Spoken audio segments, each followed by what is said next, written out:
nananatiling mataas ang produksyon ng agrikultura sa lalawigan. Ito ang may pagmamalaking pahayag ni Governor Dr. Helen Tan sa kanyang ulat sa lalawigan 2024. Pero sa kabilaan niya nito ay nananatiling mahirap naman ang karamihang mag-asaka at mangingisda sa lalawigan ng Quezon.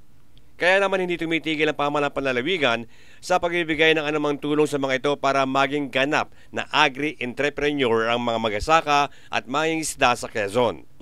Isa sa 4 na Quezonian ay pagsasaka o pangingisda ang kanilang pangunahing hanap buhay.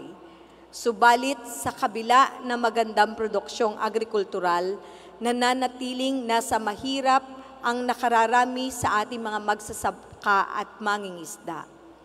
Sa pamamagitan ng ating Quezon Agricultural Development Framework, naglunsad tayo ng consultative meetings sa ating mga magsasaka at mangingisda upang matugunan ang kanilang mga pangangailangan. Samantala, bukod sa mga patrol boat na ibinigay ng pamahalaan ng panlalawigan sa iba't ibang bayan sa Quezon para labanan ang illegal fishing sa bahagi ng Tayabas Bay at Lamon Bay, sinabi ni Governor Tan na sinimula na ang mga pagpupulong para makabuo ng isang ordinansa na magtatakda ng Lamon and Tayabas Bay Coordinating Council and Task Force para mas mapigilan ang malalang illegal fishing sa naturang mga karagatan.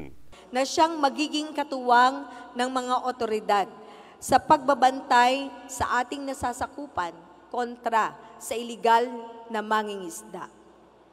Sa ganitong pamamaraan, mas mapipigilan ang lumalalang illegal fishing at manunumbalik ang dami ng nahuhuli na mga maliliit na mangingisda. Bert Abrigo nag-uulat para sa DCDG 96.7 Destiny Radio at your service.